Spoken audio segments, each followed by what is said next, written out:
Dans le grand royaume de Sambora, une ancienne croyance murmurait dans le vent. Quand deux âmes sont destinées l'une à l'autre, mais séparées par le monde, la nature elle-même pleure leur amour. Et il y avait Zina et Malik.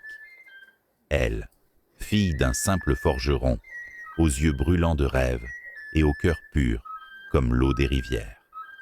Lui, prince promis à un trône, prisonnier d'un destin tracé bien avant sa naissance. Deux cœurs battant au même rythme, mais enfermés dans des mondes opposés. Depuis l'enfance, ils se retrouvaient en secret sous l'arbre aux 1000 étoiles, un baobab majestueux, vieux de plusieurs siècles. Ses branches semblaient toucher le ciel, et la nuit, la lune filtrait à travers son feuillage, comme un chuchotement divin. C'était leur refuge, leur serment, leur éternité gravée dans l'écorce du temps. Cette nuit-là, les étoiles brillaient comme 1000 promesses non tenues. Malik serra la main de Zina, son regard ténébreux plongeant dans le sien. Sa voix trembla légèrement, comme s'il sentait déjà le poids du destin peser sur eux. Si un jour on nous sépare, jure-moi que tu m'attendras ici.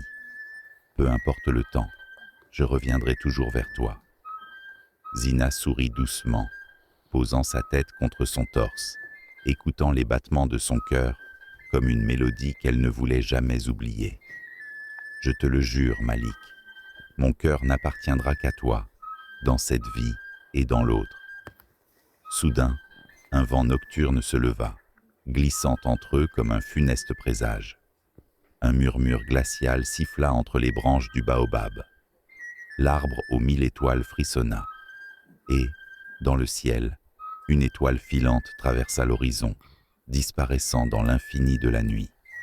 Ils ne savaient pas encore que le destin avait déjà scellé leur tragédie. Car le lendemain, tout bascula. Le palais était en fête. Les rues de Sambora résonnaient de tambours et de chants, comme des battements de cœur affolés. Des torches illuminaient la ville, comme un ciel étoilé tombé sur terre. Aujourd'hui, le prince Malik allait se marier. L'annonce de ses fiançailles avec Aminata, la fille du souverain voisin, fut accueillie avec des danses et des réjouissances. Deux royaumes allaient s'unir, scellant ainsi une alliance de pouvoir et de prospérité. Mais parmi les cris de joie et les félicitations, deux âmes suffoquaient dans le silence. Zina s'effondra en larmes. Elle ne cria pas, elle ne supplia pas. Elle serra simplement son cœur brisé, le souffle coupé par une douleur plus tranchante que la plus aiguisée des lames. Malik, lui, bouillonnait de rage. Il traversa la grande salle, son regard brûlant de colère, et fit face à son père. « Je ne l'aime pas, » rugit-il. « Mon cœur appartient à une autre. » Le roi, assis sur son trône d'ivoire, resta impassible. Ses yeux ne trahirent aucune émotion. Il le regarda comme un enfant capricieux. Un prince n'aime pas qui il veut. Il épouse pour le bien du royaume. Les mots tombèrent comme une sentence irrévocable. Malik supplia, argumenta, hurla. Mais son destin était déjà écrit, scellé bien avant sa naissance. La veille du mariage, désespéré, il courut sous l'arbre aux 1000 étoiles. Son cœur battait à s'en rompre. Il traversa la vallée interdite, bouscula les ombres, jusqu'à leur sanctuaire. L'arbre aux 1000 étoiles. Zina était là, la lumière lunaire caressant ses traits baignés de larmes. Malik s'agenouilla devant elle, ses mains serrant les siennes avec une force presque douloureuse, le regard dévoré par la détresse. « Viens avec moi, Zina. Nous partirons loin d'ici, où personne ne pourra nous séparer. » Son souffle était saccadé, mêlant espoir et désespoir. Dans ses yeux, une promesse, une folie, un amour sans limite. Mais Zina baissa les yeux. Ses propres mains tremblaient. Elle l'aimait plus que tout. Elle voulait dire oui. Elle voulait fuir avec lui, le suivre jusqu'au bout du monde. Mais dans son esprit, Des images terrifiantes se superposaient. L'image de Malik, traqué par les soldats du roi. L'image de leur corps sans vie, abandonné dans un fossé. L'image de leur amour anéanti, sous le poids d'un destin cruel. Si nous fuyions, ils nous traqueront, murmura-t-elle. Je ne veux pas qu'on nous retrouve morts. Un silence tomba entre eux, plus lourd que la nuit elle-même.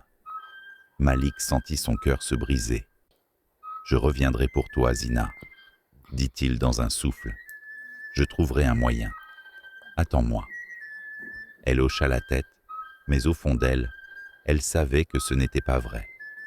Le destin était plus fort que leurs vœux murmurés. Cette nuit-là, elle ne vint pas. Et à l'aube, sous les acclamations du peuple, Malik épousa Aminata.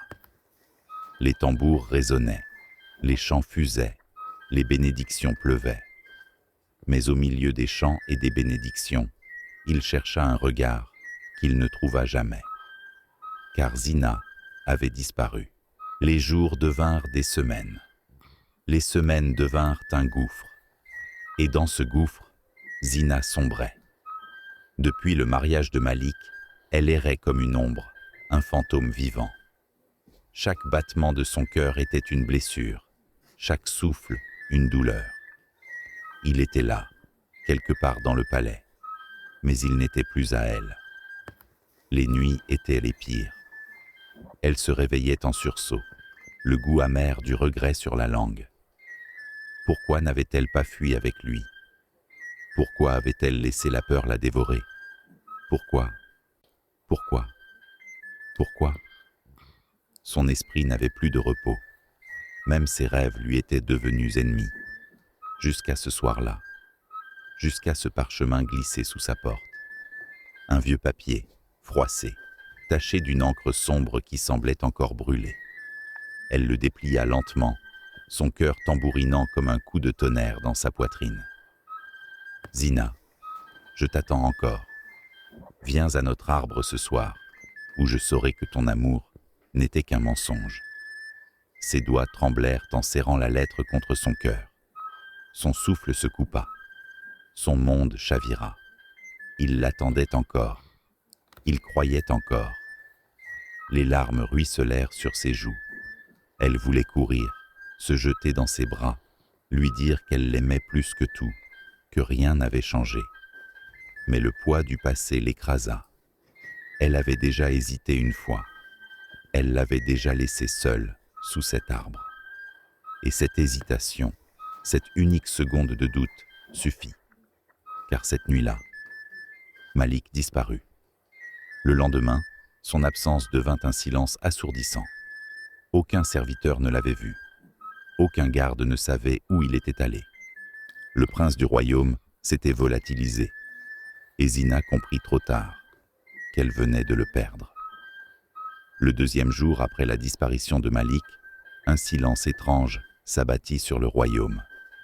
Puis, à l'aube, un messager arriva au village.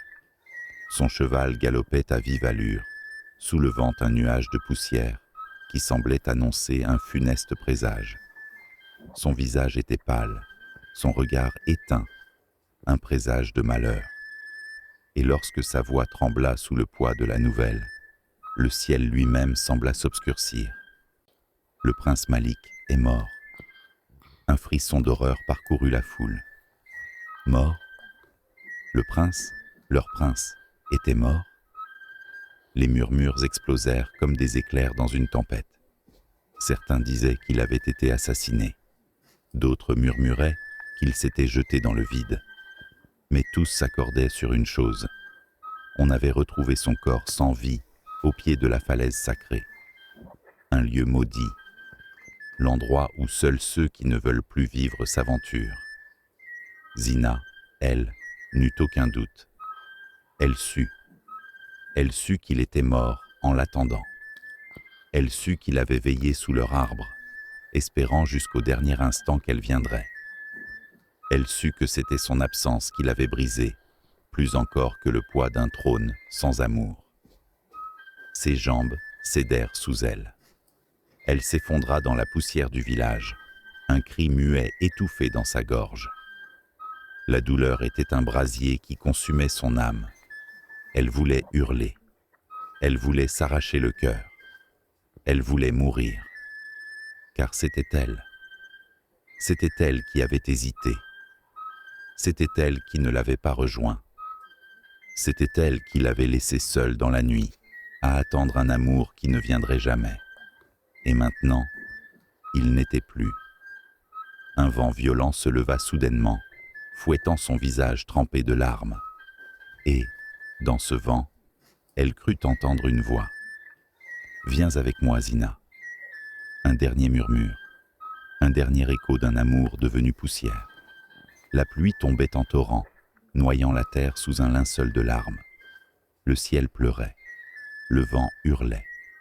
Et au milieu de cette tempête, Zina marchait. Pieds nus, le regard vide, son corps tremblait sous le poids du chagrin. Chaque pas la brûlait, chaque souffle lui arrachait la vie. Le vent hurlait autour d'elle, comme si le monde entier ressentait sa douleur. Mais elle n'entendait rien, rien d'autre que le battement lent et douloureux de son propre cœur. Elle avançait, à travers les champs inondés, les chemins boueux, les sentiers qu'elle connaissait par cœur. Elle avançait, jusqu'à l'arbre aux 1000 étoiles, leur refuge, leur serment, leur éternité brisée. Ses doigts glacés frôlèrent l'écorce trempée, et dans un murmure à peine audible, elle souffla. « Tu m'as attendu, mais c'est moi qui vais te rejoindre. » Sa gorge se serra. Elle sentit sa promesse se graver dans le vent. Un frisson traversa la nuit. D'un geste lent, elle sortit la dague de son père, une lame forgée dans l'acier le plus pur, un fer destiné à façonner la vie, et non à la détruire. Mais ce soir, il serait son dernier souffle. Elle leva la lame vers son cœur. Les larmes se mêlèrent à la pluie, coulant en silence sur son visage. Elle inspira une dernière fois. Elle ferma les yeux. Et dans un soupir, elle tomba. Sa silhouette s'effondra contre les racines du baobab. Son sang se mêla à la terre, nourrissant le sol de son ultime serment. Son dernier battement de cœur résonna dans la nuit, une ultime note dans une mélodie inachevée. Soudain, la pluie devint plus violente. Le vent hurla, la nature elle-même secouée par une douleur invisible. Cette nuit-là, sans savoir pourquoi, le royaume entier pleura. Des mères se réveillèrent en sursaut, le cœur oppressé. Les animaux restèrent tapis dans l'ombre, tremblant sous la tempête. Et quelque part, les étoiles semblèrent s'éteindre une à une. Car deux âmes, qui devaient être ensemble, venaient d'être séparées par le destin. Et dans ce vent, elle crut entendre une voix. « Viens avec moi, Zina. » Un dernier murmure, un dernier écho d'un amour devenu poussière. À l'aube, lorsque la pluie cessa enfin, le silence tomba sur le royaume. Mais ce n'était pas un silence apaisant. C'était un vide, une absence, une douleur qui flottait encore dans l'air. Les villageois partirent à sa recherche. Guidés par un pressentiment sombre, ils suivirent les traces de pas à demi effacées par l'orage. Ils gravirent le sentier menaçant qui serpentait jusqu'à l'arbre aux 1000 étoiles. Le cœur déjà alourdi par une vérité qu'ils redoutaient. Et là, sous les racines profondes du baobab, ils la trouvèrent. Zina, allongée dans la terre humide, le visage paisible. Un souffle de vent souleva délicatement ses cheveux, comme une caresse invisible. Elle ne semblait pas morte, seulement endormie. Et pourtant, son corps était sans vie, comme si son âme avait simplement traversé un seuil pour rejoindre celui qu'elle aimait. Certains jurèrent qu'elle souriait, un sourire léger, fragile, comme si, au moment de son dernier souffle, elle avait enfin retrouvé ce qu'elle cherchait. Depuis ce jour, le baobab devint sacré. Plus jamais il ne fut pareil. Plus jamais il ne connut le soleil. Car la pluie ne cessa plus jamais de tomber sur ses feuilles. Certains disent que ce sont les dieux eux-mêmes qui pleurent le destin brisé de deux âmes qui n'auraient jamais dû être séparées. D'autres disent que ce sont les larmes de Zina, cherchant Malik de l'autre côté, incapable de trouver le repos. Et puis, il y eut ceux qui, par une nuit sans lune, osèrent s'aventurer sous l'ombre du baobab. Ils racontèrent tous la même chose, un frisson dans l'air, une sensation d'être observé, un souffle glacé qui effleurait leur peau, et, parfois, un murmure porté par le vent. Je t'ai attendu, Malik, et maintenant, nous sommes enfin ensemble. Morale de l'histoire. L'amour est un serment fragile que le temps et la peur peuvent briser. Ne laissez jamais l'hésitation voler les instants précieux, car certains choix ne peuvent être défaits. Le regret est une prison dont on ne s'évade jamais, et parfois, il est plus cruel que la mort elle-même. Cette histoire nous rappelle que l'amour véritable ne s'écrit pas avec des promesses, mais avec des actes. Car si Zina avait choisi l'amour plutôt que la peur, peut-être que le destin aurait écrit une autre fin. Mais à trop attendre, on finit par aimer dans l'éternité plutôt que dans la vie. Aimer tant qu'il est encore temps, avant que la pluie ne tombe. Et vous, si l'amour de votre vie vous attendait au bout d'un choix, seriez-vous prêt à tout risquer pour le rejoindre? Ou laisseriez-vous le destin décider à votre place, au risque de le perdre à jamais?